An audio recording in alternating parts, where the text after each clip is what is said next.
Hola a todos, bienvenidos a nuestra tercera sesión del ciclo de transformación digital.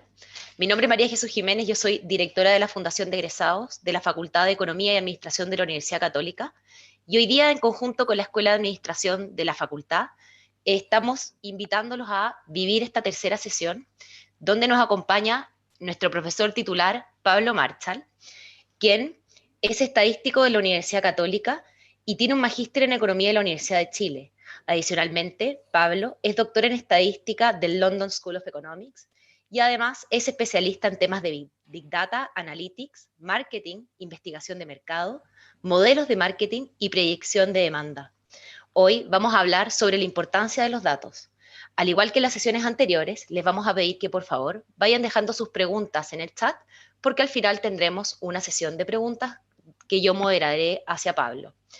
Sin más vueltas, los dejo con nuestro profesor y distinguido académico de la universidad para que nos ayude y nos lleve de la mano en esta sesión. Pablo, te paso la palabra. Bienvenido.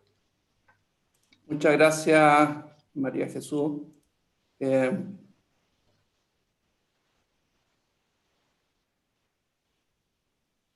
bien, ¿no es cierto? ¿Pueden ver? Sí, se ve perfecto. Bien, yo les voy a hablar hoy día sobre la importancia de los datos. ¿De qué manera los datos, a partir de las transformaciones digitales, a través de la digitalización, están cambiando de alguna manera la forma como tomamos decisiones, la forma como muchas empresas abordan su estrategia para competir en el mercado? Una buena pregunta es, ¿son los nuevos datos, la nueva forma de tener datos y la gran cantidad de datos distinto a la forma como estamos acostumbrados o estábamos acostumbrados a manejar, a procesar y a utilizar datos de la antigua forma? Entonces, una primera mirada a vuelo de pájaro. ¿De qué se trata esto? ¿En qué consiste? ¿Y cuáles son los beneficios que genera? Antiguamente, cuando yo iba a un almacén a comprar algún producto, compraba con billete y esa compra no quedaba registrada en ninguna parte. Hoy día, compro con una tarjeta de crédito, muchas de estas compras las hago online y esa compra queda registrada y aparecen muchos datos producto de esa compra. No solamente la compra, sino que queda registrado por dónde navegué, por dónde me paseé, qué otros productos miré, etc. Antiguamente, las personas se juntaban a conversar en un parque, en una casa, en el colegio. Hoy día muchas de las conversaciones que tenemos las hacemos por internet, por las redes sociales.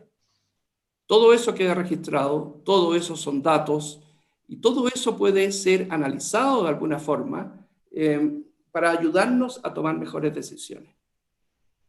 Las máquinas han existido desde hace muchos años, pero hoy día le entregamos a las máquinas sensores, le colocamos sensores y esas máquinas se convierten en robots porque pueden actuar de manera autónoma, cosa que las máquinas antiguas no eran capaces de hacer.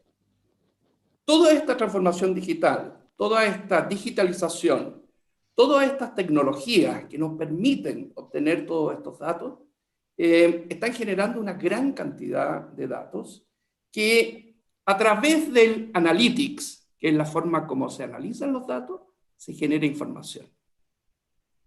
Entonces los datos por sí mismos, solos, no son de gran utilidad. Es junto con el analytics que yo puedo analizar, procesar y así generar información. ¿Y para qué? Para tomar mejores decisiones. Ese es el objetivo final. El objetivo final es tomar mejores decisiones de manera de que con esa información yo pueda decidir de mejor forma lo que quiero. Hay un tema muy importante y tiene que ver con que hay muchas empresas que han iniciado proyectos de Big Data. Muchas empresas han iniciado proyectos de Analytics y muchas han fracasado. Y se reconoce en la literatura y los especialistas que este fracaso obedece a un enfoque erróneo. Muchas empresas empiezan el proyecto de Big Data con los datos. Juntemos datos. Mira todos los datos que tengo. Increíble todos los datos que hemos podido juntar. Pero la verdad es que no saben mucho qué hacer con esos datos. La verdadera forma de empezar un proyecto de Big Data parte del problema de negocio, parte de la decisión que yo tengo que tomar. Y con esa información, yo tengo que buscar, con esa decisión quiero decir, yo tengo que buscar qué información necesito para que me ayude a esa decisión. Y una vez que tengo esa información y sé qué es lo que necesito, entonces voy a buscar los datos. Este es un approach que se dice backward, hacia atrás. En lugar de partir con los datos, yo tengo que partir con mi problema de negocio, con la decisión que yo tengo que tomar. Eso me requiere información y esta información la obtengo a partir de los datos y a partir de la analítica. Esa es la forma de abordar este tipo de problemas para que sean exitosas y para que no tengamos lo que le ha ocurrido a muchas empresas que han fracasado por partir de una manera equivocada, partir con los datos sin saber bien a dónde quiero llegar. Este es un gráfico que muestra los datos, que muestra la cantidad de datos que existen hoy día. La línea celeste marca lo que yo llamo el small data. ¿Qué significa small data? Son los datos que siempre hemos tenido. Son los datos que han existido desde muchos años atrás y que siempre hemos procesado. Y esos datos, estudios de mercado, censos que realiza el gobierno, registro de las ventas de mis clientes, etcétera, etcétera, etcétera, crecen de una manera lineal vegetativa. O sea, ese no es el Big Data. El Big Data es algo que ha ocurrido ahora, en los últimos años, y es lo que está generando esta revolución. El crecimiento aquí no es lineal, el crecimiento aquí ha sido completamente exponencial. De hecho, si miramos hoy día y dividimos la cantidad de datos totales que existen en el mundo por la población, nos encontramos en que cada persona en promedio tiene una cantidad de datos equivalente a 7 terabytes. ¿Pero de dónde provienen estos datos? ¿Qué es lo que está generando esta revolución? ¿De dónde aparecen todos estos datos que nos estamos encontrando y que hoy día están disponibles? Bueno, todos estos datos vienen de 3 fuentes, básicamente. En primer lugar, de las redes sociales y de los textos. Todos estamos enviando textos y hablando con nuestros amigos, con nuestros compañeros de trabajo constantemente.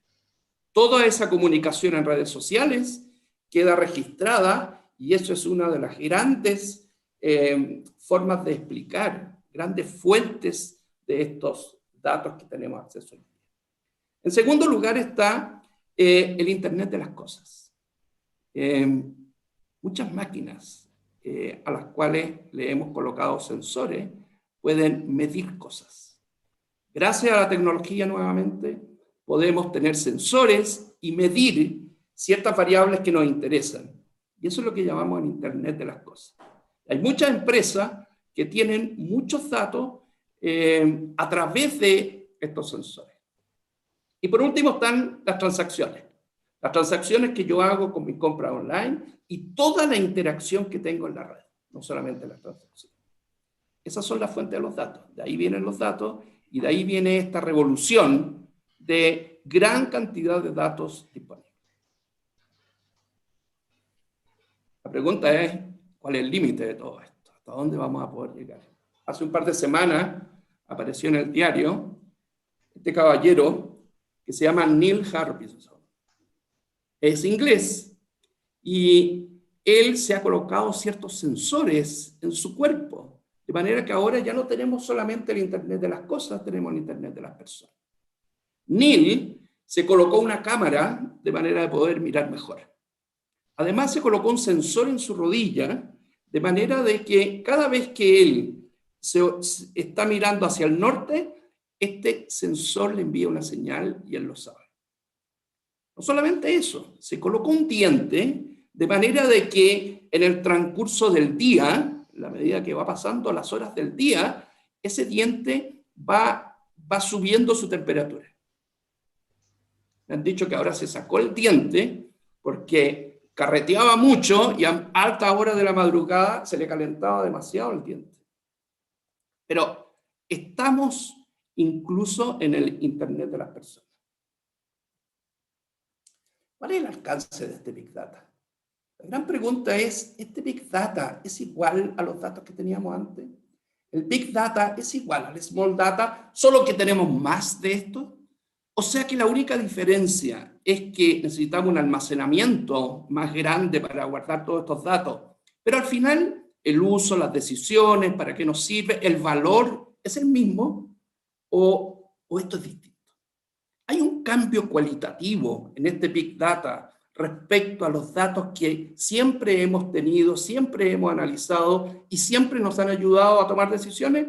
La respuesta corta es sí, hay cambios cualitativos. Veamos un poco.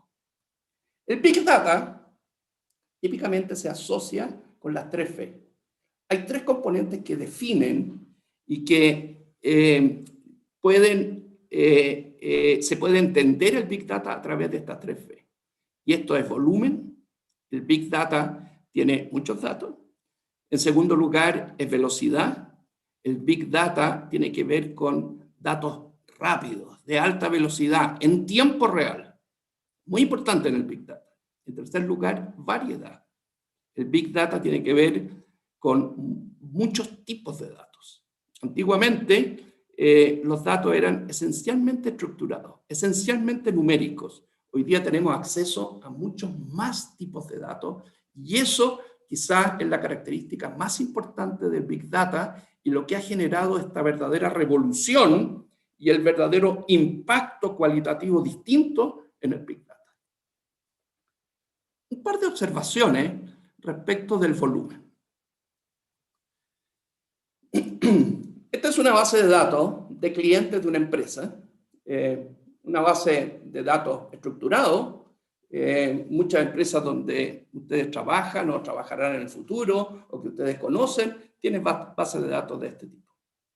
¿Qué es lo nuevo del Big Data? Lo nuevo del Big Data es que ahora yo tengo muchos clientes reales o potenciales respecto de los cuales yo tengo datos. Hay muchos ciudadanos en una municipalidad respecto de los cuales yo tengo ciertos datos. Y por tanto, hay muchas máquinas, hay muchos locales comerciales. Y esto me permite hacer análisis granular. Hay muchos alumnos en una universidad. Por tanto, esto me permite, como tengo tantos datos, tantos alumnos, tantas máquinas, tantos locales, me permite hacer un análisis granular. Cuando trabajábamos con una muestra de consumidores, entonces no se podía hacer ese análisis granular. Ahora puedo ir al detalle. Ahora puedo ir al detalle. Entonces, por ejemplo, estas son las estaciones de servicio de la empresa Copec en el centro de Santiago. La empresa Copec antiguamente estaba preocupada del rendimiento, de las ventas, de toda esta zona geográfica. Hoy día está preocupado de lo que ocurre con cada estación de servicio. No solamente eso, está preocupado de lo que ocurre con cada uno de los dispensadores, cada una de las máquinas en esas estaciones de servicio. Y para eso, por supuesto, que tiene que tener sensores. El análisis que podemos hacer es granular. Y un aspecto importante, no solamente podemos hacer el análisis granular, los ciudadanos, los consumidores nos exigen ese análisis granular. Y por tanto, un análisis que no sea granular ya no es posible. Porque las personas demandan un análisis granular. Los clientes quieren un producto a su medida. Ya no quieren el producto estándar que sirve para todos. Talla única, no. Quiero un producto adecuado a mi talla. Los ciudadanos en una municipalidad, los vecinos en una municipalidad, ya no quieren soluciones generales para la mayoría de los vecinos. Quieren que el alcalde vaya a su casa y le resuelva el problema que tiene él. Y por tanto, el análisis granular no solo es posible, sino que también es demandado por los consumidores, por los clientes, por los ciudadanos. La segunda característica del volumen es que para cada unidad yo tengo muchos datos. Antes yo medía solo las ventas, ahora puedo medir muchas cosas. Por dónde se pasea este consumidor cuando va a mi tienda, por dónde navega en Internet, características demográficas de él, etcétera, etcétera, etcétera. Y cuando uno tiene muchos datos, aparece algo que es peligroso. Y uno tiene que tener en cuenta. Esto es una diferencia, esta es una segunda diferencia entre el Big Data y el Small Data. Los datos de ahora y los datos antiguos. Un cambio cualitativo. ¿Y en qué consiste eso? En que es muy posible que cuando analizamos grandes conjuntos de datos, Big Data, aparezca un fenómeno que se llama correlación espuria. Correlación espuria tiene que ver con una correlación que de verdad no existe. Estamos analizando datos, esa correlación no existe, pero cuando la calculamos aparece. Y aparece solo por azar. Claro, porque si yo calculo muchas correlaciones y trato de relacionar muchas variables para descubrir qué es lo que un consumidor quiere y qué es lo que tengo que ofrecerle, o un vecino de una municipalidad, qué es lo que anda buscando y qué es lo que necesita, entonces es muy probable que aparezca una correlación espuria como la que estoy mostrando, que no tiene nada que ver, que no tiene ninguna realidad, y sin embargo aparecen en los datos. Peligroso. Tengo que ver de qué manera enfrento esto. O sea, el consumo per cápita de queso mozzarella no puede estar relacionado con el número de doctorados de ingeniería civil. Y sin embargo, este señor Biggen, que aparece en la nota, a pie de página, se ha dedicado a hacer estos gráficos y ha hecho miles de estos gráficos, de variables que en realidad no tienen nada que ver lógicamente, pero aparece una correlación. Y el ejemplo más típico, más usado para mostrar esto, es el caso de la influenza en Estados Unidos.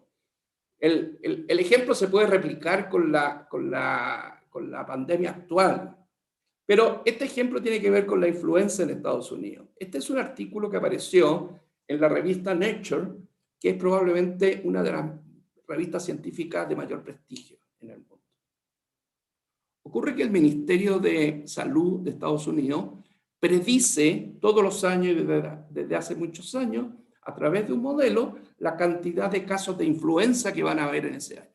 Hoy día lo están usando un modelo parecido para predecir los casos de COVID-19 en Estados Unidos. Pero un profesor de Estados Unidos, de una universidad, dijo, yo voy a hacer algo distinto y mejor. Voy a usar el Big Data. Voy a mirar las búsquedas que hacen las personas en Internet relacionadas con influenza y voy a correlacionar eso con los casos reales de influenza. Por tanto, voy a tener un modelo que sea más rápido que el que hace el Ministerio de Salud en Estados Unidos y que me entregue mejor información. Y tuvo éxito, como muestra el gráfico. Tuvo éxito en los primeros 2 o 3 años, pero luego el modelo fracasó completamente. ¿Y por qué fracasó el modelo? Porque él no se preocupó de usar, además de los datos, un modelo conceptual que le dijera de qué manera estos datos se relacionan. Aquí hay un cierto estrés entre lo que yo sé en mi cabeza sobre la pandemia o sobre la influenza y lo que los datos me están diciendo. Hay un cierto conflicto entre estos dos. Lo que debo hacer en la práctica es usar ambos. Y si yo me concentro solo en uno, entonces probablemente voy a tener resultados sesgados. Yo no le puedo creer a los datos y a nada más. Yo tampoco puedo creerle solo a lo que está en mi cabeza, porque a lo mejor los datos me están diciendo algo un poco distinto y tengo que incorporarlo a mi modelo para ir aprendiendo. De esa manera progresa la ciencia.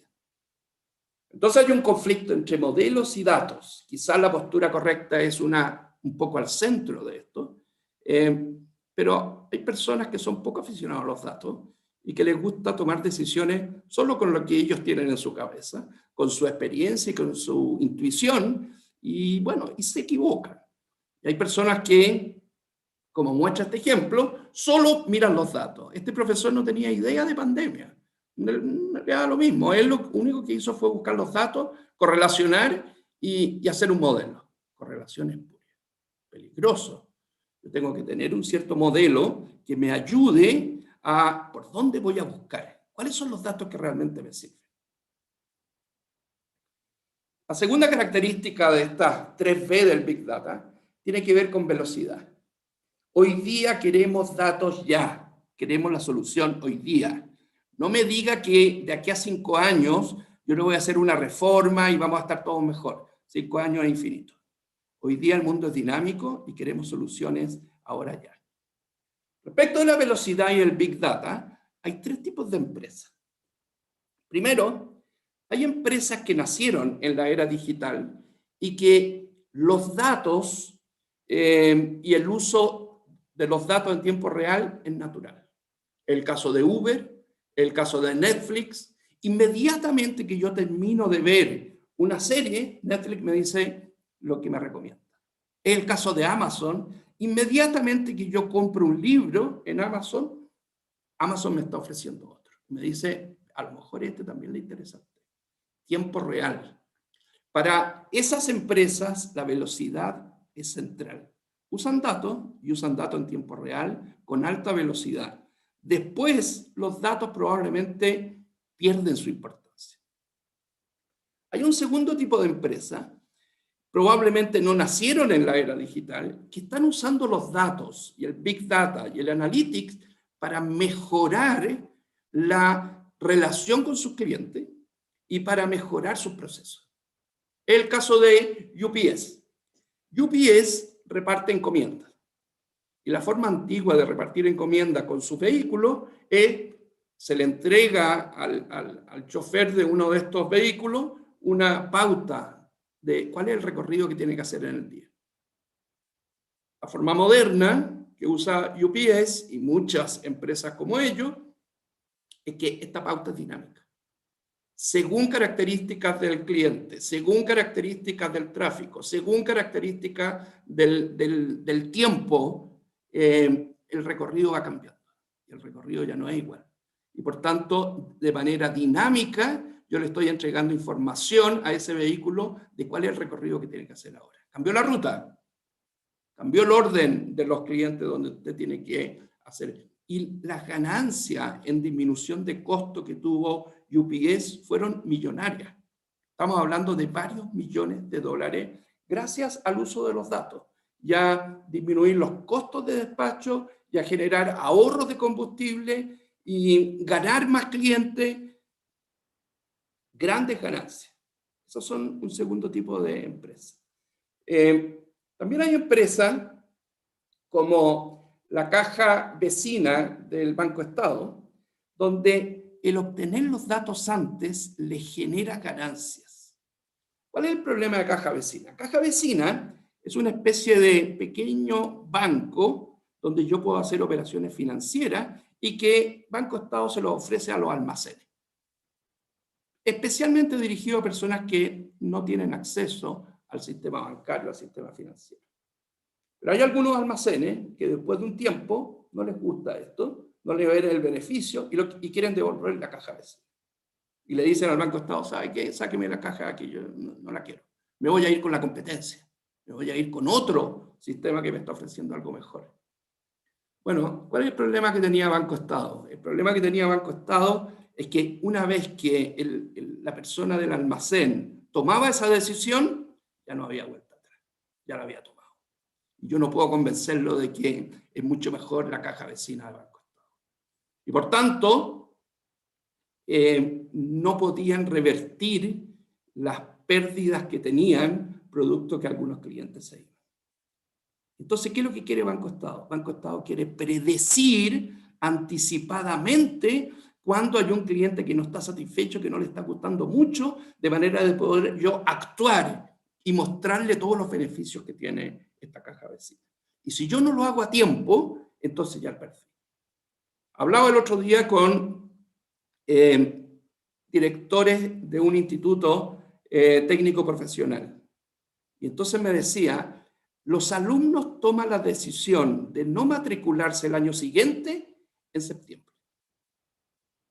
Y si yo espero a diciembre para darme cuenta que ese alumno no se va a matricular, ya perdí. Él tomó ya la decisión, ya está en otra cosa. Ya está trabajando, ya se inscribió en otro instituto, ya perdí. Yo tengo que anticiparme. Por tanto, necesito velocidad, más rápido, tiempo real, y poder actuar en septiembre y no en diciembre. Por tanto, hay muchas empresas, este segundo tipo de empresas, que a través de un análisis más rápido, a través de la velocidad, tienen ganancia. Ganancia en su operación, ganancia en captar más clientes, ganancia en retener más clientes.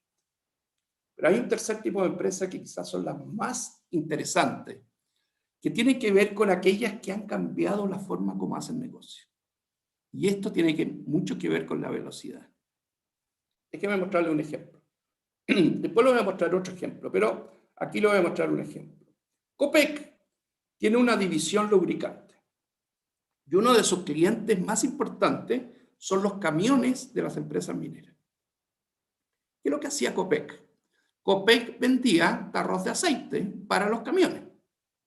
Y aquí está el tarro, señores, y usted vea usted lo que hace con el tarro. Usted se lo echa al camión y cuando se le acaba el aceite, cuando se echa a perder el aceite, usted me lo trae.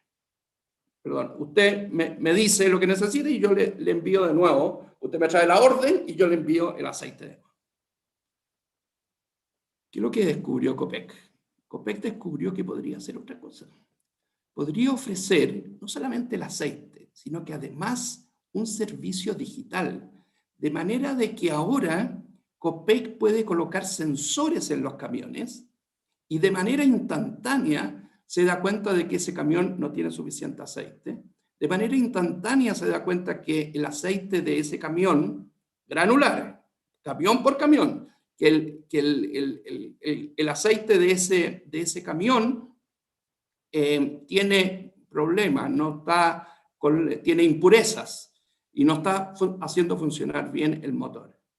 Entonces, es Copec el que toma la iniciativa, es proactivo, va a la planta y cambia ese aceite o lo limpia.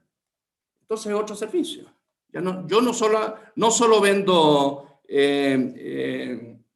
no solamente vendo aceite, ahora vendo un servicio digital agregado que incluye el aceite, pero incluye otras cosas también. Información con velocidad. Y por último está la variedad. Y hay algunas personas, como estos profesores de MIT, que dicen que aquí está toda la ganancia, que aquí está la gran ganancia del Big Data, que tengo datos de muchos tipos distintos. Ya no solamente tengo datos numéricos, ahora tengo datos texto de redes sociales, ahora tengo reconocimiento de voz, ahora tengo reconocimiento de imágenes, ahora tengo rutas de vehículos que puedo monitorear y optimizar, ahora tengo rutas en tiendas para entender mejor cómo se comporta el cliente.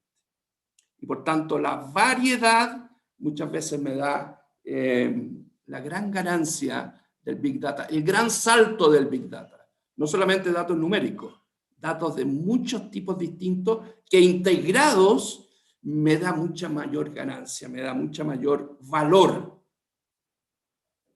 Y justamente de eso quiero mencionar algo. El valor del Big Data. ¿Dónde está el valor? ¿Qué es lo que genera valor para las compañías en el Big Data? Ya hablé un poquitito sobre que los datos en el Big Data son distintos a los datos que teníamos antes. Por volumen, por velocidad, por variedad. ¿Dónde está el valor? Bueno, para las empresas y las organizaciones, el valor de Big Data está en llegar a los consumidores o a los ciudadanos de manera más eficiente y eficaz. Segundo, el valor de Big Data está en mejorar procesos. Para la empresa, inventarios, costos, productos a la medida, discriminación de precios, gestión de personas. Yo mejoro la operación de mi compañía en muchos aspectos distintos a través del Big Data. Tercero, yo puedo tener información, aunque no está personalizada, es anónima, puedo obtener información de cómo navegan los consumidores, las personas cuando entran a una página, de manera de poder entenderlos mejor también, aunque no sea de manera personalizada.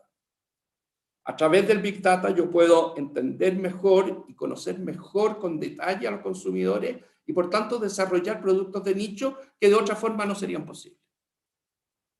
Y algo muy importante, ¿está generando el Big Data? Gran pregunta. ¿Está generando el Big Data mayor competencia entre las compañías o está generando mayor concentración? Es un debate que está abierto hoy día. Hay personas que opinan de una manera u otra. Por una parte, el tener más datos, y si esos datos están accesibles para todos, entonces yo tengo menores barreras de entrada y tengo más acceso a ciertos mercados. Por otra parte, existe un fenómeno que se llama Data Feedback Loop. ¿Qué consiste esto? Esto consiste en que las empresas grandes tienen más información, tienen más clientes.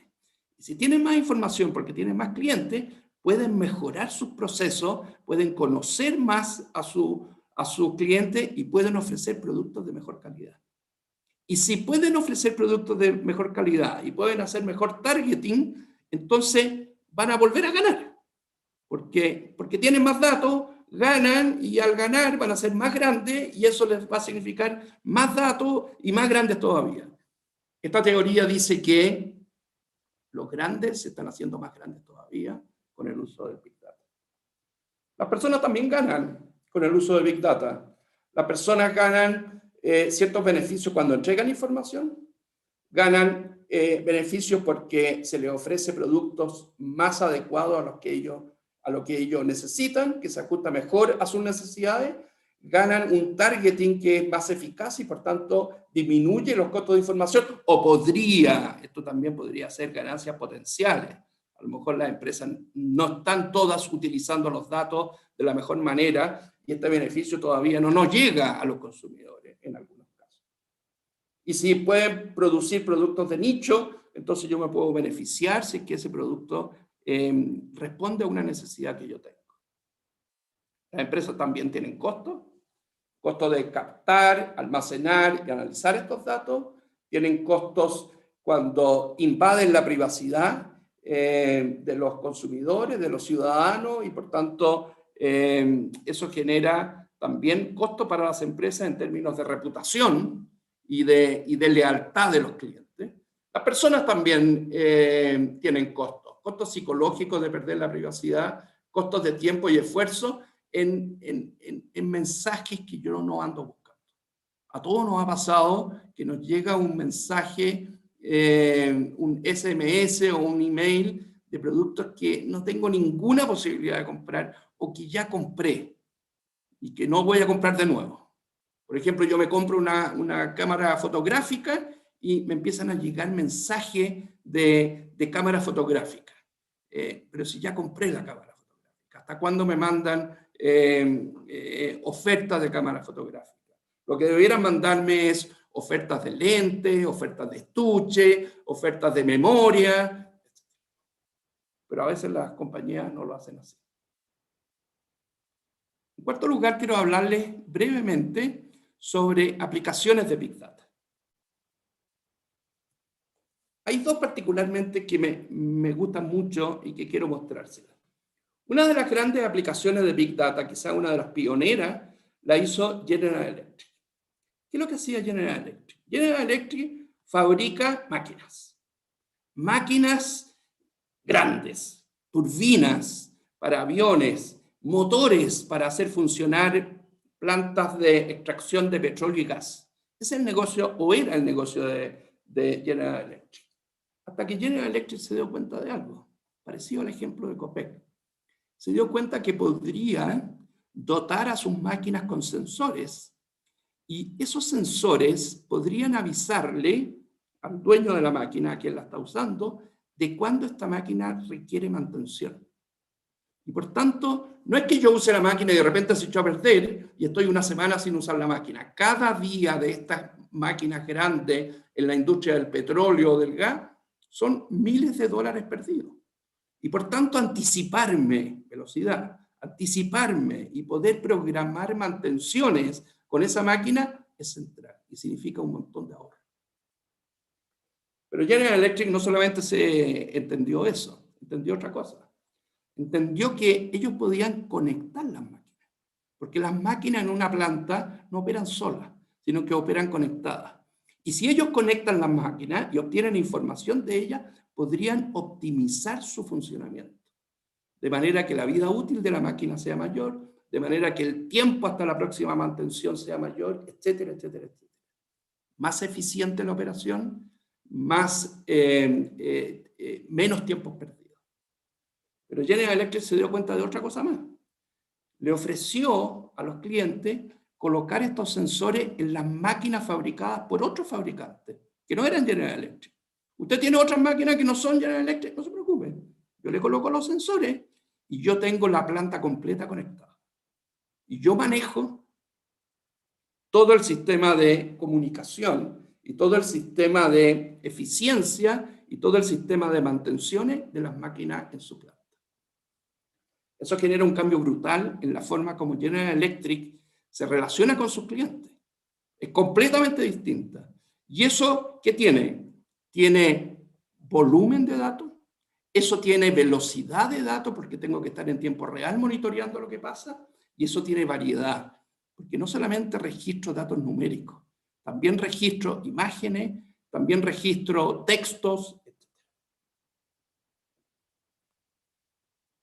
Y el otro ejemplo que quiero mostrarles es el de Connected Cow.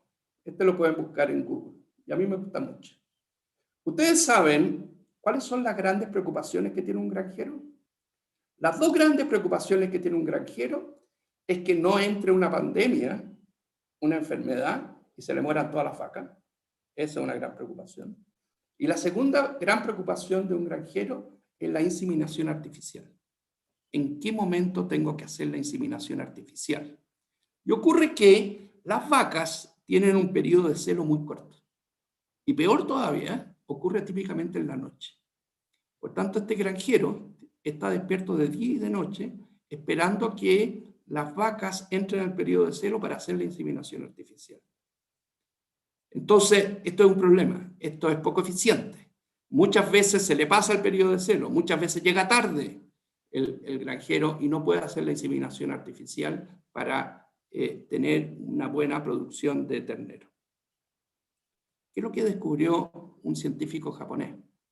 Un científico japonés descubrió que cuando las vacas están en celo, caminan mucho, se ponen a caminar como locas en el potrero.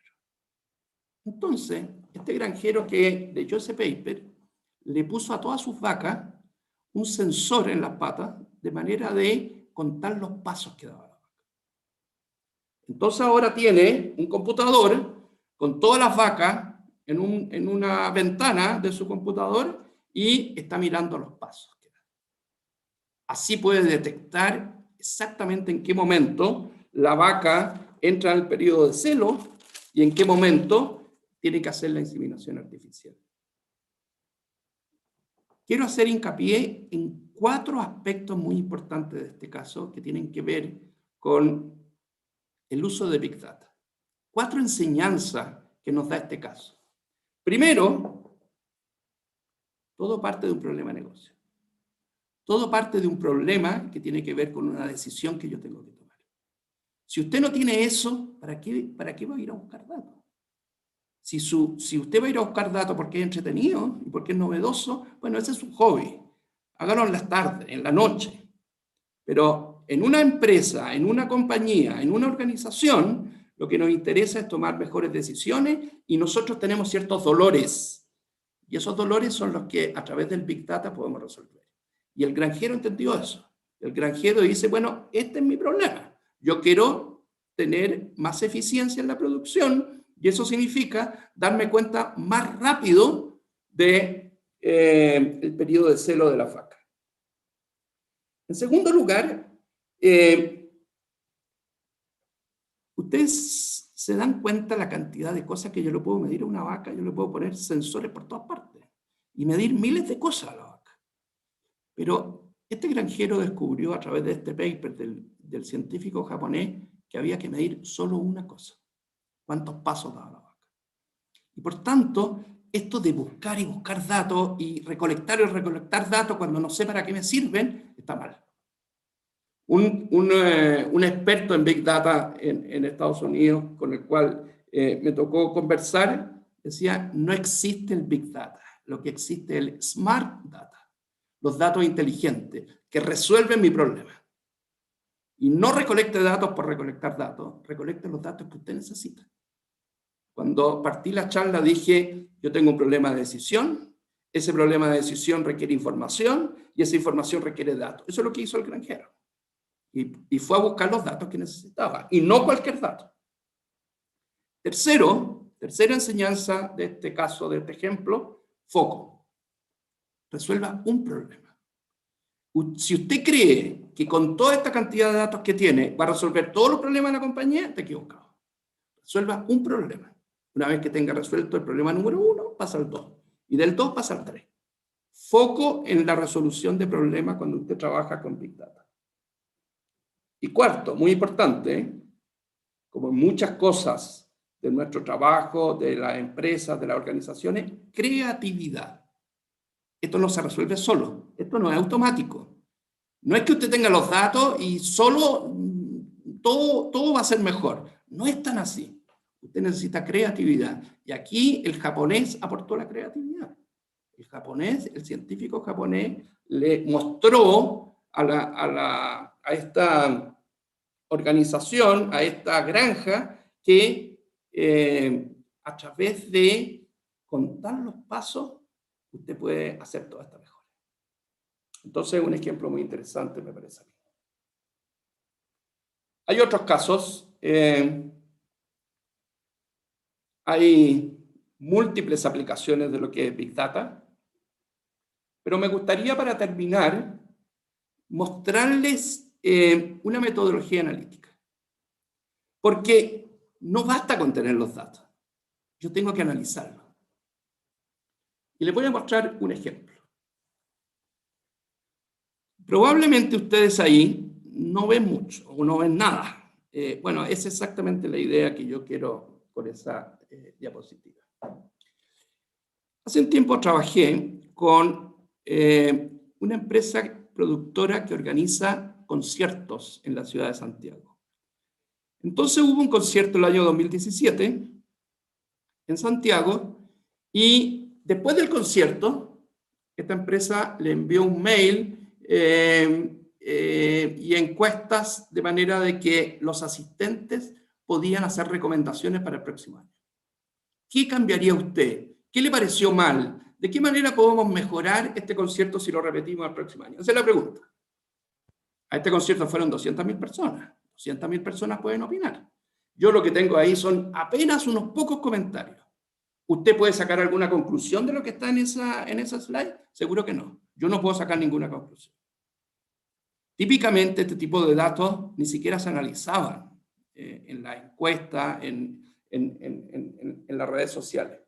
Bueno, existe una metodología que pesca todo esto y se llama Topic Modeling, y pesca todo esto y lo transforma en grandes temas que se están hablando en estos textos donde las personas hacen recomendaciones.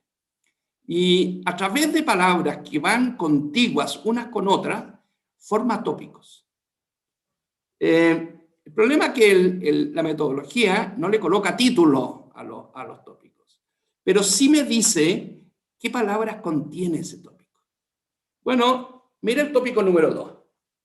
El tópico número 2 es un tema de conversación, de recomendación, que habla de comidas, que habla de baños, que habla de fila, de cantidad, de compra, de puntos, de largas. ¿De qué está hablando? ¿Qué es lo que está hablando las personas que hablan del tópico 2? De los servicios. Los servicios adicionales que entregó este concierto, que parece que no fueron de gran calidad. Eso es lo que está hablando. Mire el tópico número 7, para darle 2 ejemplos solamente. Las palabras en el tópico número 7 tienen que ver con acceso, salida, entrada, recinto, parque, metro y otras. O sea que otra preocupación de las personas en este concierto son los accesos. A través de esta metodología, lo que estoy haciendo es usando el Analytics para pasarme de los datos brutos y que no puedo entender. A través del Analytics me estoy pasando a información. Y ahora esta productora puede pescar estos tópicos y estas son las 8 cosas que tiene que mejorar para el próximo año. Y por un segundo ejemplo, y con esto termino, Estas son las notas que coloca un sistema automático en un curso online. Un curso online, muchos alumnos, muchas veces que repito este curso online, y hay controles semanales. El alumno ve una clase y hay un control para ver si es que el alumno entendió o no entendió esa clase. Ahí están algunos datos. Apenas 100 alumnos. Tengo miles. Apenas 100 alumnos. Y ahí están los puntajes de 0 a 100 que tienen los alumnos. ¿Qué conclusión puedo sacar yo de aquí? No. Bueno, existe una metodología que se llama segmentación de trayectorias y donde yo puedo construir este gráfico. ¿Y qué es lo que me dice este gráfico? Esta es información. Ahora gané información. ¿Qué es lo que me dice? Existe un grupo de alumnos, aproximadamente el 80% de los alumnos, que le va muy bien siempre. Que en todos los controles saca un buen puntaje, sobre 75, muy bien. Existe un segundo grupo de alumnos, aproximadamente el 10%, que al principio le va muy bien, también como los buenos, pero se desanima, se desmotiva, pierde la motivación y empieza a ir muy mal, porque no estudia, o a lo mejor porque el curso se empezó a hacer muy difícil para ellos. Existe un tercer grupo que parte muy bajo, porque quizás no está acostumbrado a estudiar, o los contenidos le son un poquitito difícil, pero va mejorando a través del curso en estas 8 semanas donde yo le voy haciendo un control. Esta es información útil para el profesor, porque el profesor sabe que hay un grupo de alumnos, que además los puede identificar, no está aquí, pero los puede identificar, hay un grupo de alumnos que se va a desmotivar y yo tengo que hacer algo para motivarlo a partir de la segunda, tercera semana. Existe otro tipo de alumno que parte muy mal, que aunque mejora, tiene mala base, y por tanto yo tengo que ofrecerle a ellos algún curso introductorio, alguna cosa previa, de manera que ellos lleguen mejor preparados a este curso. Este es el Analytics. De esta forma me paso de los datos brutos, inentendibles, a información, con la cual yo puedo tomar decisiones. Y este profesor ahora a cada alumno lo clasifica en uno de estos 3 grupos y le dice, muy bien, tú lo estás haciendo estupendo. O le dice, no se desmotive, porque este curso le va a servir mucho en su trabajo y en su vida futura. O bien le dice, usted tiene que tomar un cierto curso previo, una cierta preparación para que tenga éxito en este curso. Por eso voy a terminar. Puede que haya algunas preguntas. María Jesús, tú me dices. Muchísimas gracias, Pablo. Estuvo muy entretenido, ilustrado además. Te agradezco los ejemplos. El del diente me quedó ahí dando vuelta. Único. Tenemos un par de preguntas que nos han ido llegando. La primera tiene que ver con cómo al mencionar información anónima se concilia el Big Data con el tema de la protección de datos, especialmente cuando uno piensa hoy día en que el resguardo de la información personal es tan relevante. Bueno, el tema de la privacidad es demasiado importante y yo no lo he tocado aquí. Pero he escrito algunos artículos sobre este tema y es demasiado importante porque las personas cuando entregamos cierta información, la verdad es que no estamos bien seguros ni muy claros en lo que estamos entregando. Creemos que estamos entregando, no, si yo solamente le entregué el root y otros 2 datos nada más. Pero yo no me doy cuenta que con el root esa empresa, esa organización puede, por otra fuente, triangular información y saber toda mi vida. Y yo no quería entregarle toda mi vida, yo quería entregarle solamente, bueno, mi preferencia de producto. Y por tanto, hay algo muy importante en ética de los datos que dice que para que esto sea éticamente correcto, yo tengo que tener plena conciencia de lo que estoy entregando. Y cuando hay analíticas tan sofisticadas como algunas de las que les mostré, cuando hay procesamientos de datos que yo no entiendo bien, entonces cuando yo entrego información, eso no es ético. No es ético que me pidan información cuando después va a ser usada de mala manera. Ahora, los datos anónimos resuelven un poco eso porque ya no están individualizados la persona, sino que lo único que sabe la empresa o la organización es que hay una cierta cantidad de gente que cuando entra a nuestra página web se va derecho al lado izquierdo y hay otra gente que se va derecho al lado derecho o abajo. No sé. Entonces, esa es información para diseñar mejor esa página web, pero no estoy individualizando a nadie. Así que ahí los temas de éticas o de privacidad se resuelven un poco. Pero el tema de la privacidad, de la ética, el uso de información y lo que se llama el consentimiento informado de quien entrega información es muy relevante y no está bien abordado. Clarísimo, un gran desafío. Hay una pregunta acá sobre las variables cualitativas que afectan un resultado. ¿Cómo se pueden incorporar algunas de esas variables en este tipo de análisis? O, por ejemplo, cuando uno ve o estima una demanda, dice esta persona, que se puede ver la historia, los precios y el inventario, pero cuando hay otro factor, por ejemplo, que no necesariamente tiene que ver con un dato duro, ¿cómo lo podemos incorporar en ese Analytics? Déjeme darle un ejemplo que lo conocí hace muy pocos días, conversando con un profesor de MIT.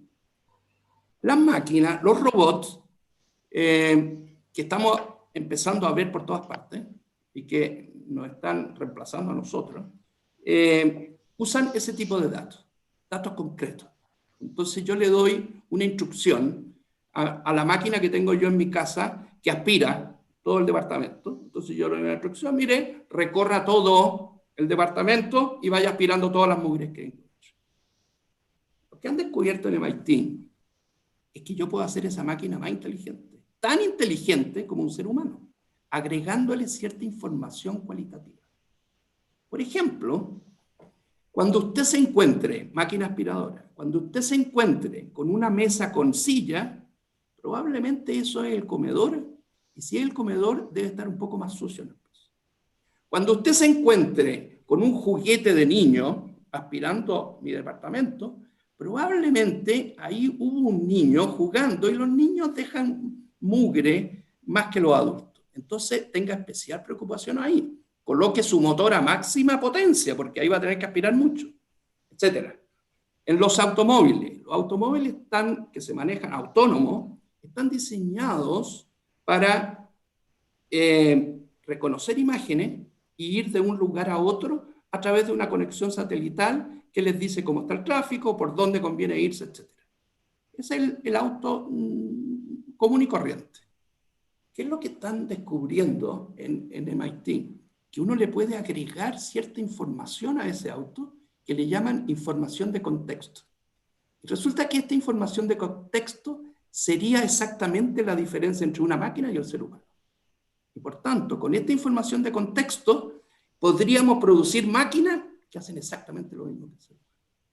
Porque tienen esta información cualitativa que tú hablas. En un automóvil autónomo, ¿qué podría hacer eso? Mire, cuando usted descubra que al frente suyo hay un niño, probablemente va a haber un adulto cerca. Y si no hay un adulto cerca, entonces apriete todos los frenos porque esto es súper peligroso. Porque ese niño puede tener un comportamiento errático. Por tanto, usted tiene que parar el auto inmediatamente. Eso es información de contexto que no tiene que ver con los sensores del auto. Tiene que ver con información adicional que yo le estoy agregando. O otra información adicional que yo le puedo estar agregando a esa máquina, a ese automóvil. Si usted va manejando a las 4 de la mañana, coloque todas sus medidas de precaución, porque resulta que hay personas que no respetan la luz roja a las 4 de la mañana, porque vienen de un carrete y tomaron unas copas de más. Y por tanto usted tiene que manejar con máxima precaución, que es distinto a cuando conduce el automóvil a las 12 del día o a las 3 de la tarde. Eso se llama información de contexto, se está empezando a usar en las máquinas y a lo mejor ahí sí que sí nos van a reemplazar a todos. Muchas gracias, Pablo, por tu respuesta. Tenemos una pregunta sobre el contexto en Chile. ¿Tú crees que están preparadas las organizaciones en Chile para ocupar toda la información del Big Data? ¿Crees que le están sacando el provecho necesario? Yo creo que no. En esto siempre hay diferencias. Hay algunas empresas que son líderes. Me ha tocado conversar con ejecutivos de empresas que están muy interesados en esto y que han ido aprendiendo y que están elaborando proyectos muy interesantes en el tema de Big Data.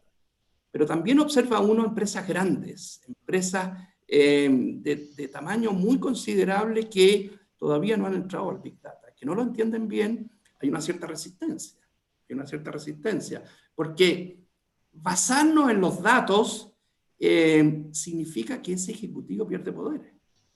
Si yo no miro los datos, ¿quién toma las decisiones? Yo, pues yo soy el jefe, yo tomo todas las decisiones. Tomo todas las decisiones con mi experiencia, con mi intuición. Yo sé mucho sobre esto, créanme. Hay que ir por acá, no hay que ir por allá. Pero si llegan los datos y los datos me dicen que hay que ir por el otro lado, entonces, bueno, yo quedo como chaleco mono. Entonces no me gusta mucho, entonces tengo cierta resistencia. Yo creo que vamos atrasados respecto de lo que están haciendo en otras partes del mundo, en Estados Unidos y en Europa, pero creo que vamos avanzando. Buenísimo, muchas gracias. Tenemos una pregunta con respecto al tema de la segmentación de clientes. ¿Qué será necesario tener en consideración a la hora de decidir cuánto segmentar, considerando un trade-off entre facilidad de ejecución y precisión de la segmentación? Mucha segmentación es más precisión, pero también es más difícil de gestionar. A tu parecer, Pablo, ¿qué crees que sea necesario para tener en consideración?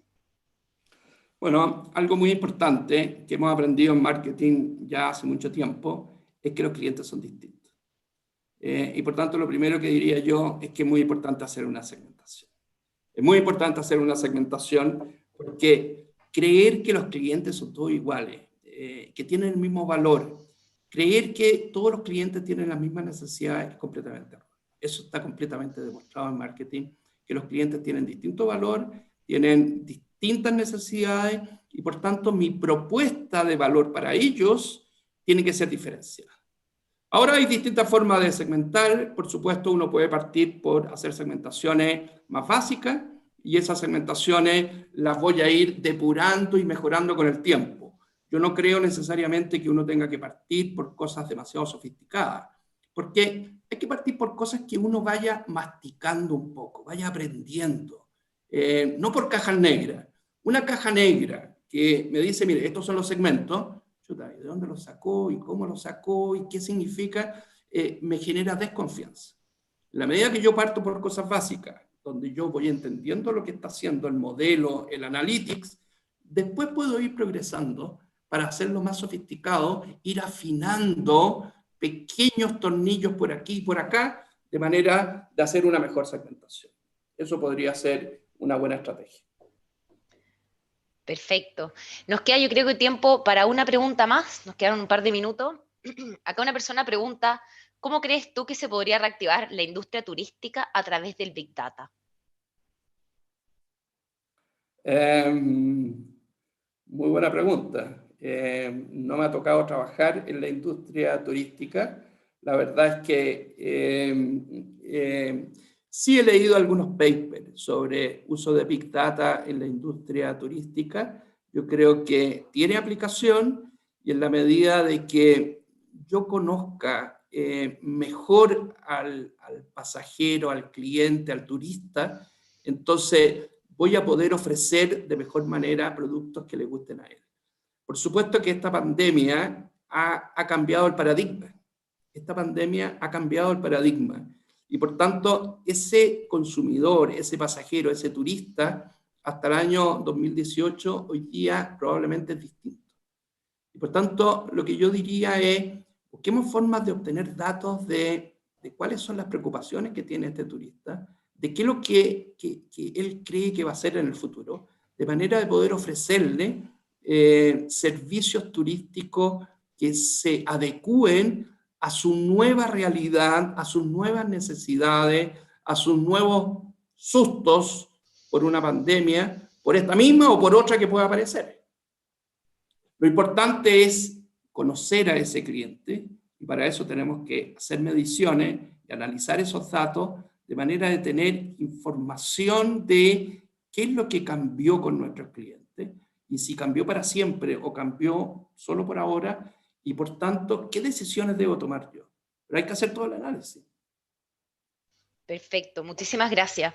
Ya estamos en el tiempo. Volver a agradecerte, Pablo, por tu tiempo, por habernos instruido en esta materia tan relevante y agradecerle también a nuestros espectadores, los alumnos y egresados del MBA-UC, los egresados de la Facultad de Economía y Administración y a las personas de PYME-UC que también tenemos bastantes conectados. Los dejamos invitados para la charla del próximo jueves. Continuaremos conversando sobre transformación digital. Hablaremos sobre estrategia basada en inteligencia artificial y machine learning, que tiene mucho que ver con esta base, así que en el fondo seguiremos dándole continuidad a todos los temas que hemos hablado y les compartiremos el video a través de nuestro canal de YouTube de la Escuela de Administración. Pablo, nuevamente, muy agradecidos con tu tiempo por instruirnos y con toda esta data tan interesante. Un gusto estar con ustedes. Muchas gracias. Un abrazo a todos y cuídense. Nos vemos la próxima semana.